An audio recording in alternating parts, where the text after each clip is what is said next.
Subscription کے button کو دبائیے اور ساتھ بیل آئیکن پر کلک کیجیے تاکہ آپ کو تمام ویڈیو فوراً مل سکیں۔ اس ویڈیو پسند آنے کی صورت میں اسے لائک، کمنٹ اور شیئر کرنا مت بھولیں۔ سرسبز باغات میں سے گزرنے کے بعد حسن نے ایک پرانے مکان کی چار دیواری کے آہنی پھاٹک کے سامنے گھوڑا روکا۔ ایک حبشی غلام نے پھاٹک کی سلاخوں سے جھانک کر باہر دیکھا۔ حسن نے کہا، دروازہ کھولو، جلدی کرو۔ حبشی نے حسن اور اس کے ساتھیوں کو پہچانتے ہی دروازہ کھول دیا۔ مکان کی ڈیوڑی عبور کرنے کے بعد حسن کشادہ شہر میں داخل ہوا۔ اتنی دیر میں چند غلام اور نوکر جمع ہو گئے اور وہ حسن کے اشارے پر طریف کو گھوڑے سے اتار کر ایک کمرے میں لے گئے۔ طریف بے ہوش تھا۔ حسن نے نوکروں سے کہا، یعقوب کو ذرا بلاؤ۔ ایک حبشی بھاگ کر باہر نکلا اور جلدی واپس آ کر بولا، وہ آ رہا ہے۔ ایک ادھیڑ عمر لیکن قوی ہیکل آدمی اندر داخل ہوا۔ طریف کو بے ہوشی کی حالت میں بستر پر دیکھ کر اس نے جواب طلب نگاہوں سے حسن کی طرف دیکھا۔ حسن نے کہا، یعقوب آقا کا حکم ہے کہ موسیٰ کو فوراً قید سے نکال کر یہاں لے آؤ۔ یعقوب نے تذبذب اور پریشانی کی حالت میں پہلے حسن اور پھر اس کے ساتھیوں کی طرف دیکھا۔ اس کی خاموش نگاہیں اس غیر متوقع حکم کے خلاف احتجاج کر رہی تھیں۔ حسن نے کہا، یعقوب وقت ضائع نہ کرو، جلدی کرو۔ یعقوب نے قدر جرأت سے کام لیتے ہوئے کہا، لیکن آقا بے ہوش ہیں اور جب تک وہ خود مجھے حکم نہ دیں۔ حسن نے گرج کر کہا، آقا کی طرف سے میں تمہیں حکم دیتا ہوں، جلدی کرو، لیکن وہ مجھے زندہ نہیں چھوڑے گا۔ شیر لوبڑیوں پر ہاتھ نہیں اٹھایا کرتے، چلو میں تمہارے ساتھ چلتا ہوں۔ تھوڑی دیر بعد حسن، یعقوب اور ایک غلام اس مکان کے دوسرے سرے پر ایک تنگ برآمدے سے گزرتے ہوئے ایک کوٹھڑی کے آہنی دروازے کے سامنے رکے۔ بربری نے دروازے کا تالا کھولا۔ کوٹھڑی کے ایک سرے پر پتھر کی تنگ سیڑھی نیچے کی طرف اترتی تھی۔ کوئی 20 سیڑھیاں اترنے کے بعد یہ لوگ ایک آہنی سلاخوں والے دروازے کے سامنے رکے۔ یعقوب نے دروازہ کھولا۔ اندر سخت اندھیرا تھا۔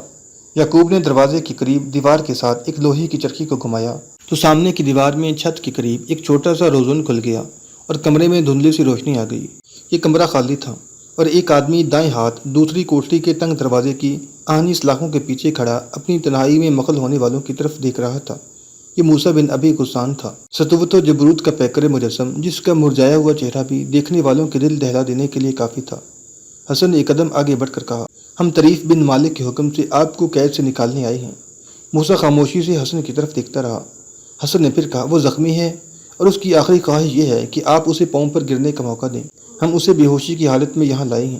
ہم جانتے ہیں کہ آپ اسے معاف نہیں کریں گے، لیکن وہ توبہ کر چکا ہے اور اب تھوڑی دیر میں شاید اس کا معاملہ خدا کے سامنے ہوگا۔ ہم سب آپ کے مجرم ہیں اور اگر آپ سزا دینا چاہیں تو ہماری طرف سے سرتابی نہیں ہوگی۔ حسن کے اشارے پر یعقوب نے ڈرتے ڈرتے دروازہ کھول دیا۔ موسیٰ کوٹھڑی سے باہر نکل کر ایک لمحہ کے لیے خاموش کھڑا رہا اور پھر بولا، میری سمجھ میں نہیں آتا، طریف ابو عبداللہ کے لیے ہر گناہ کر سکتا تھا، اس پر یہ عتاب کیسے نازل ہوا؟ حسن نے جواب دیا، طریف کو فریڈینڈ کے آدمیوں نے زخمی کیا ہے۔ آپ تمام حالات سے باخبر ہونے کے بعد اسے شاید قابل معافی سمجھے، لیکن اب اس کی زندگی کا چراغ ٹمٹما رہا ہے۔ وہ آپ کا منتظر ہے، وہ آپ سے کچھ کہنا چاہتا ہے۔ موسیٰ نے کہا، چلو۔ طریف نے درد سے کراتے ہوئے کہا، جلدی کرو، مجھے موسیٰ کے پاس لے چلو۔ اس کے ایک ساتھی نے کہا، حسن موسیٰ کو لینے گیا ہے، وہ آ ہی رہے ہوں گے۔ طریف نے آنکھیں کھول کر ادھر ادھر دیکھا اور اٹھ کر بستر پر بیٹھتے ہوئے کہا، میں اس حالت میں اسے دیکھنا نہیں چاہتا، مجھے اس کی کوٹھڑی کے سامنے لے چلو، میں اس قابل نہیں کہ وہ میرے پاس آئے، جلدی کرو۔ طریف نے اپنے پاؤں بستر سے نیچے لٹکائے۔ دو آدمیوں نے اسے سہارا دیا۔ جب اسے دروازے سے باہر نکالا گیا تو ایک حبشی غلام نے کہا، وہ آ رہے ہیں۔ طریف نے کہا، مجھے چھوڑ دو، مجھے سہارے کی ضرورت نہیں۔ نوکروں نے اپنی مرضی کے خلاف اس کے حکم کی تعمیل کی۔ طریف نے چند قدم اٹھائے۔ برآمدے کے دوسرے سرے پر اسے موسیٰ دکھائی دیا۔ اس کی نگاہوں کے سامنے اندھیرا چھا گیا۔ وہ لڑکھڑاتا ہوا آگے بڑھا اور برآمدے کے ستون کے ساتھ لپٹ کر کھڑا ہو گیا۔ موسیٰ اس کے قریب پہنچ کر رکا اور تذبذب کی حالت میں اس کی طرف دیکھنے لگا۔ طریف کے کانپتے ہوئے ہونٹوں سے درد میں ڈوبی ہوئی آواز نکلی، موسیٰ تمہارا مجرم موت کے دروازے پر دستک دے رہا ہے، لیکن اس سے پہلے طریف ستون کا سہارا چھوڑ کر ایک قدم آگے بڑھا اور بے اختیار موسیٰ کے پاؤں پر گر پڑا۔ موسیٰ ایک ثانیہ کے لیے بے حس و حرکت کھڑا رہا، پھر اس نے پیچھے ہٹنے کی کوشش کی، لیکن اس کے پاؤں طریف کی بازوؤں کی گرفت میں تھے۔ بے ہوشی کی حالت میں بھی یہ گرفت کافی مضبوط تھی۔ اچانک موسیٰ نے محسوس کیا کہ اس کے پاؤں بھیگ رہے ہیں۔ طریف اس کے پاؤں پر آنسوؤں کی پونجی لٹا رہا تھا۔ نہیں، یہ آنسو نہ تھے، موسیٰ کے دل پر چرکا لگا۔ وہ ماضی کی تمام تلخیوں کو بھول چکا تھا۔ اس نے جھک کر طریف کو اٹھایا۔ آنسوؤں کی بجائے اس کے منہ سے خون کی دار بہ رہی تھی۔ موسیٰ اسے اٹھا کر اندر لے گیا، اسے بستر پر لٹا کر ہوش میں لانے کی کوشش کی، لیکن تھکا ہوا مسافر اپنی آخری منزل پر پہنچ کر دم توڑ چکا تھا۔ موسیٰ نے انا للہ و انا الیہ راجعون کہا اور ضبط کی کوشش کے باوجود اس کی آنکھوں سے آنسو ٹپک پڑے۔ یہ آنسو طریف کے چہرے پر گرے۔ ابو موسیٰ نے اس کا سر اپنی گود سے اٹھا کر تکیے پر رکھ دیا اور بھرائی ہوئی آواز میں کہا، طریف تم ہمارے تھے۔ موسیٰ مدت کے بعد پھر ایک بار ندی کے اس پل کے قریب کھڑا تھا جس کے دوسرے کنارے سے سرحدی عقاب کی آزاد مملکت شروع ہوتی تھی۔ پل کے پاس اسی درخت کے ساتھ اسی طرح لکڑی کا ایک تختہ لٹک رہا تھا، لیکن اس پر لکھی تحریر اس تحریر سے مختلف تھی جسے موسیٰ نے شاہین کی وادی میں پہلی بار داخل ہوتے وقت پڑھا تھا۔ اس تحریر کے الفاظ یہ تھے، اس ندی کے پار سرحدی عقاب کی مملکت ہے۔ کسی ایسے شخص کو جو غدار ابو عبداللہ کی بادشاہت تسلیم کر چکا ہو اس وادی میں داخل ہونے کی اجازت نہیں۔ نصرانیوں کے مظالم سے پناہ لینے والے مسلمانوں کو اس وادی میں داخل ہونے کی اجازت ہے، لیکن دشمن کے جاسوسوں کی سزا موت ہے۔ عصر کی نماز کا وقت ہو چکا تھا۔ موسیٰ نے گھوڑے سے اتر کر اسے ایک درخت کے ساتھ باندھا۔ عصر کی نماز کا وقت ہو چکا تھا۔ موسیٰ نے گھوڑے سے اتر کر اسے ایک درخت کے ساتھ باندھ دیا اور ندی کے پانی سے وضو کرنے کے بعد سرسبز گھاس پر نماز کے لیے کھڑا ہو گیا کہ 25 کے لگ بھگ مسلح نوجوان درختوں کی آڑ سے نمودار ہوئے اور موسیٰ کے قریب جمع ہو گئے۔ موسیٰ نماز سے فارغ ہو کر اٹھا اور ان کی طرف متوجہ ہو کر بولا، میں تمہارے امیر سے ملنا چاہتا ہوں، میرا نام موسیٰ ہے۔ موسیٰ آپ؟ ایک نوجوان نے آگے بڑھ کر اسے غور کے ساتھ دیکھتے ہوئے کہا، اب زندہ تھے، لیکن اتنی دیر آپ کہاں رہے؟ نوجوان کی پریشانی مسرت میں تبدیل ہو رہی تھی۔ موسیٰ نے کہا، اپنے امیر سے کہو کہ میں ان کی خدمت میں حاضر ہونے کی اجازت چاہتا ہوں، میں یہاں ٹھہر کر ان کے حکم کا انتظار کروں گا۔ نوجوان نے جواب دیا، غرناطہ کے شیر کو عقاب کی وادی میں داخل ہونے کے لیے اجازت کی ضرورت نہیں۔ یہ نوجوان مجاہدین کے اس گروہ کا سالار تھا۔ اس کے اشارے پر ایک سپاہی موسیٰ کا گھوڑا کھول لایا۔ نوجوان نے موسیٰ سے مخاطب ہو کر کہا، اب سوار ہو جائیں، ہمارے گھوڑے ندی کے پار کھڑے ہیں۔ ندی عبور کرنے کے بعد نوجوان اور اس کے 5 ساتھی اپنے گھوڑوں پر سوار ہو کر موسیٰ کے ساتھ ہو لیے اور باقی پھر درختوں کی آڑ میں روپوش ہو گئے۔ جنگل اور پہاڑ کے تنگ و تاریک راستوں سے گزرنے کے بعد آدھی رات کے وقت وہ ایک قلعے کے دروازے کے سامنے پہنچے۔ موسیٰ کی توقع کے خلاف قلعے کا دروازہ کھلا تھا اور باہر چند آدمی کھڑے ان کا انتظار کر رہے تھے۔ ان میں سے ایک کے ہاتھ میں مشل تھی۔ موسیٰ دروازے کے قریب پہنچا تو ایک شخص نے آگے بڑھ کر اس کے گھوڑے کی باگ پکڑ لی۔ موسیٰ گھوڑے سے اترا اور مشل کی دھندلی روشنی میں اس کی طرف دیکھتے ہوئے بولا، کون؟ بشیر؟ بشیر بے اختیار اس کے ساتھ لپٹ گیا۔ جذبات کے ہیجان میں بشیر بار بار یہ الفاظ دہرا رہا تھا، آپ کہاں تھے؟ آپ نے اپنے متعلق ہمیں اتنی دیر بے خبر کیوں رکھا؟ یہ خواب تو نہیں؟ بشیر کی گرفت سے علیحدہ ہونے کے بعد موسیٰ دوسرے آدمی کی طرف متوجہ ہوا۔ ایک سیاپوش نے اس کی طرف ہاتھ بڑھایا۔ موسیٰ نے اس کے ساتھ مصافحہ کرتے ہوئے بشیر کی طرف دیکھا اور بشیر نے کہا، یہ منصور بن احمد ہیں۔ منصور کے ساتھ مصافحہ کرنے کے بعد موسیٰ کی نظر ابو محسن پر جا پڑی۔ ابو محسن بے حس و حرکت کھڑا اپنے سالار کی طرف دیکھ رہا تھا۔ موسیٰ نے اس کی طرف ہاتھ بڑھاتے ہوئے کہا، ابو محسن تم مجھے نہیں پہچانتے؟ ابو محسن نے فرط عقیدت سے موسیٰ کا ہاتھ اپنے ہونٹوں سے لگا لیا۔ وہ قلعے کے اندر داخل ہوئے۔ ایک وسیع کمرے میں دسترخوان بچھا ہوا تھا۔ موسیٰ نے کہا، آپ نے ابھی تک کھانا نہیں کھایا؟ بشیر نے جواب دیا، ہم آپ کا انتظار کر رہے تھے، تو دروازے پر بھی میرا ہی انتظار ہو رہا تھا، لیکن آپ کو کیسے معلوم ہوا کہ میں آ رہا ہوں؟ منصور نے جواب دیا، جب آپ ہماری سرحد سے 4 کوس کے فاصلے پر تھے تو ہمیں معلوم ہو چکا تھا کہ ایک مہمان آ رہا ہے، اور مغرب کی نماز سے تھوڑی دیر بعد ہمیں یہ اطلاع مل گئی کہ ہمارا مہمان کون ہے۔ دسترخوان پر بیٹھنے کے بعد موسیٰ کی آنکھوں کے سامنے وہ منظر آ گیا جب وہ الزغل کے ساتھ پہلی بار عقاب کی وادی میں داخل ہوا تھا۔ وہ جنگل کی اس دعوت کا تصور کر رہا تھا جس میں ان کا میزبان بدر بن مغیرہ تھا۔ آج جب بدر بن مغیرہ کی بجائے منصور بن احمد نے اس کے ہاتھ دھلائے تو اسے اچانک اس محفل میں اجنبیت کا احساس ہوا۔ بشیر کی بے تکلفی اور منظور کے خلوص کے باوجود وہ اس محفل میں ایک تنہائی محسوس کر رہا تھا۔ اس نے بدر بن مغیرہ کا ذکر چھیڑنا چاہا لیکن وہ بول نہ سکا۔ میزبان اس بات کا انتظار کر رہے تھے کہ ان کا مہمان کھانے کی طرف ہاتھ بڑھائے۔ بشیر نے کہا، شروع کیجیے۔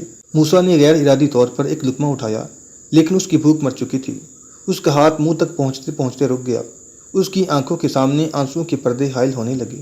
اس کے منہ سے درد میں ڈوبی ہوئی آواز نکلی، بدر بدر، اور اس نے اٹھایا ہوا نوالہ پھر دسترخوان پر رکھ دیا۔ میزبان انتہائی پریشانی کی حالت میں اس کی طرف دیکھ رہے تھے۔ موسیٰ نے اپنا چہرہ آستین میں چھپا لیا۔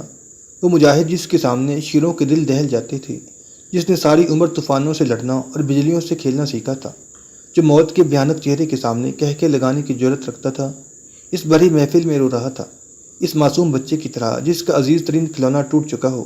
معاف کیجیے، مجھے بھوک نہ تھی، موسیٰ بھرائی ہوئی آواز میں یہ کہہ کر اٹھا اور کمرے سے باہر نکل گیا۔ میزبانوں نے ایک دوسرے کی طرف دیکھا۔ منصور نے کہا، تھوڑی دیر انتظار کرو، میں ابھی آتا ہوں۔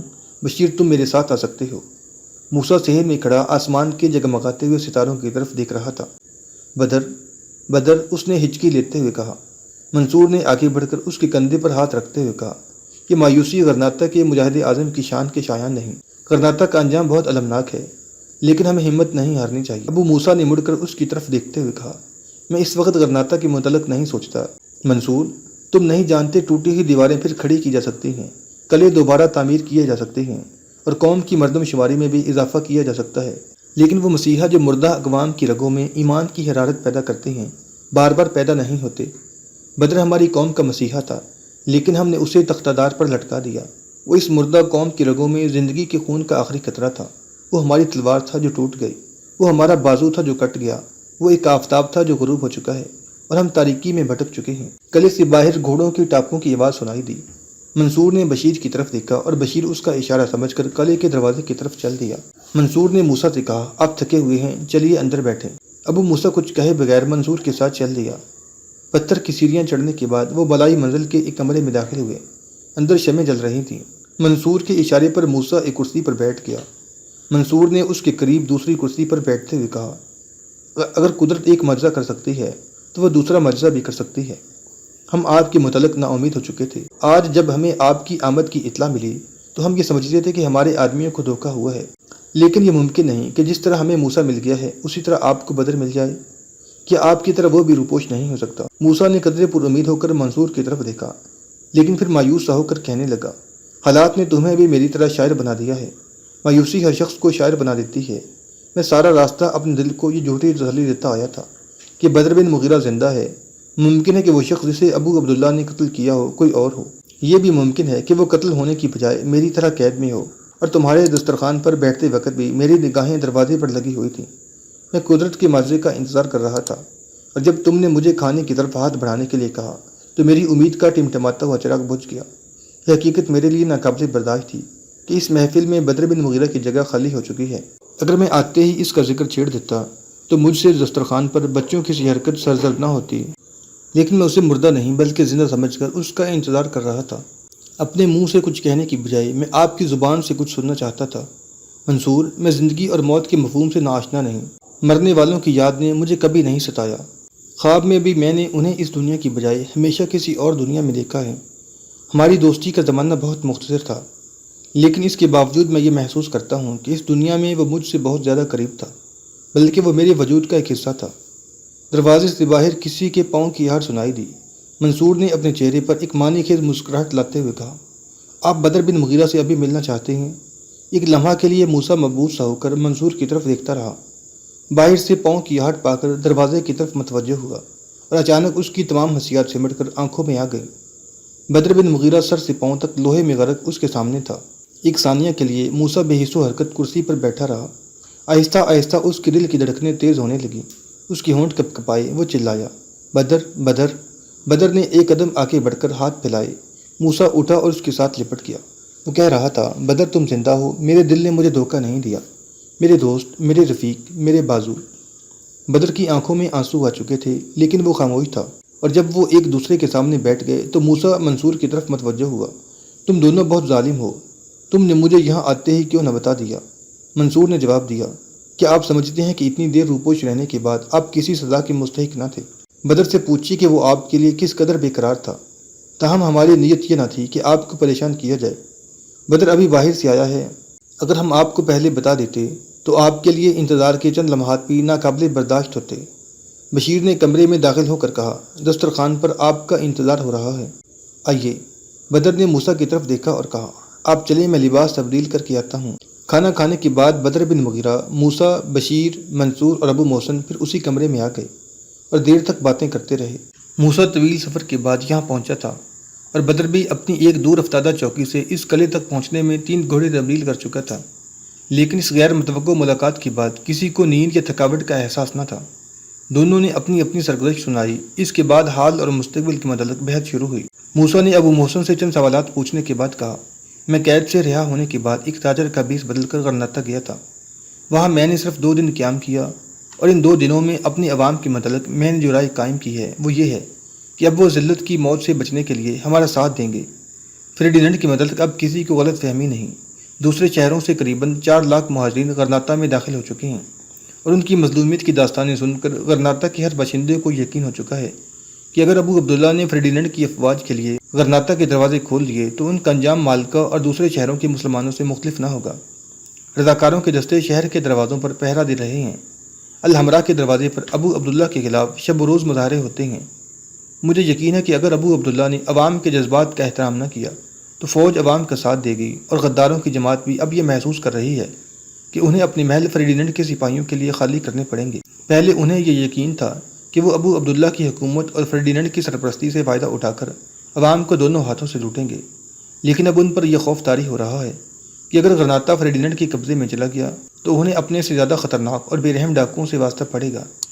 طریف کے ایک ساتھی نے ابو عبداللہ کو اس کا آخری پیغام پہنچا دیا ہے، اور ابو عبداللہ اور اس کے ساتھی محسوس کر رہے ہیں کہ اگر فردیننڈ کے آدمی طریف جیسے آدمی کو قتل کر سکتے ہیں تو ان میں سے کسی کو بھی اپنے متعلق خوش فہمی نہیں ہونی چاہیے۔ مجھے یقین ہے کہ فردیننڈ غرناطہ پر حملہ کرنے میں تاخیر نہیں کرے گا۔ وقت تھوڑا ہے اور ہمیں ابھی بہت کچھ کرنا ہے۔ بدر نے کہا، فردیننڈ کی افواج مالکا سے روانہ ہو چکی ہیں، مجھے آج دوپہر کی اطلاع مل گئی تھی۔ موسیٰ نے چونک کر کہا، اگر یہ صحیح ہے تو میرا غرناطہ فوراً پہنچنا ضروری ہے۔ بدر بن مغیرہ نے کہا، میرا خیال ہے کہ آپ ابھی تک غرناطہ کے لوگوں کے متعلق غلط فہمی میں مبتلا ہیں۔ موسیٰ نے کہا، میں یہ سمجھتا تھا کہ اہل غرناطہ عزت کی زندگی کے حصول کے لیے ہمارا ساتھ دیں گے، تو یہ ایک خوش فہمی تھی، لیکن اب وہ ذلت کی موت سے بچنا چاہتے ہیں، اور مجھے یقین ہے کہ جب ان کے سامنے موت کے سوا کوئی راستہ نہ ہوگا تو وہ ذلت کی موت پر عزت کی موت کو ترجیح دیں گے۔ فردیننڈ کے خلاف ہماری یہ پہلی جنگ ہوگی جس میں شاید قوم کے پرانے غدار اور آفت پسند لوگ بھی ہمارا ساتھ دیں گے۔ بدر بن مغیرہ نے کہا، اور اس جہاد کے لیے آپ پھر ابو عبداللہ کے مقدس ہاتھ پر بیعت کریں گے؟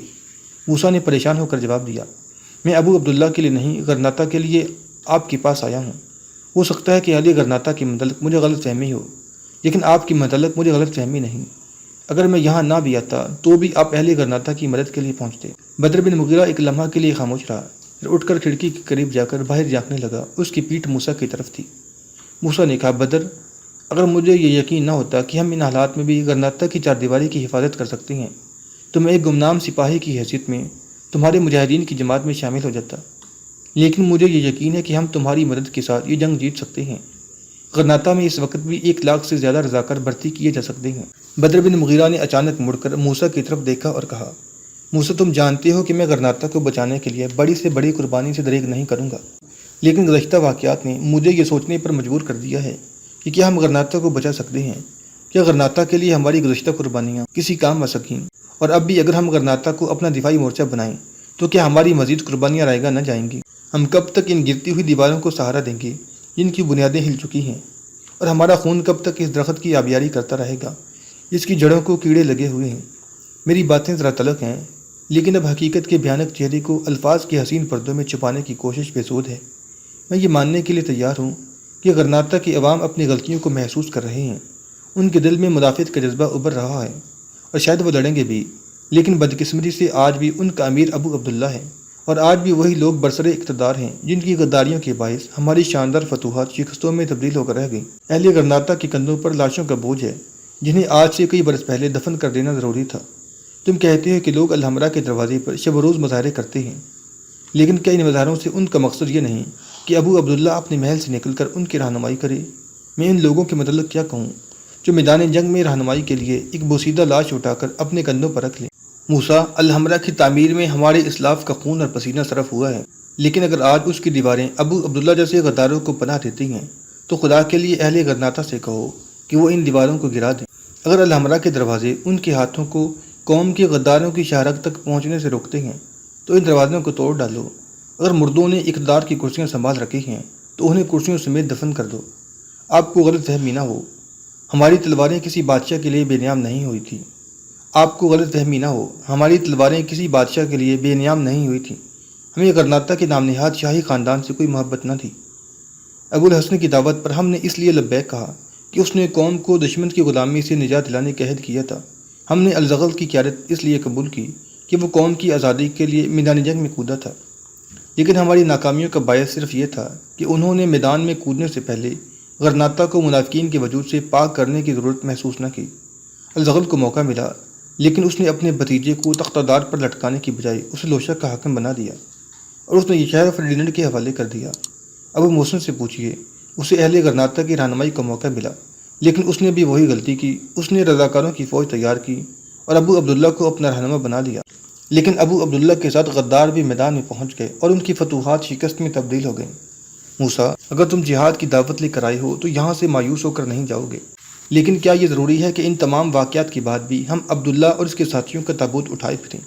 آپ اطمینان رکھیں، ہم سیلاب کے سامنے آنکھیں بند کرنے والوں میں سے نہیں، لیکن تنکوں کی کشتی پر بیٹھنے کی بجائے ہم اپنے بازوؤں پر بھروسہ کریں گے۔ ہم ریت کی دیواروں کی پناہ لے کر اپنے آپ کو دھوکہ نہیں دیں گے۔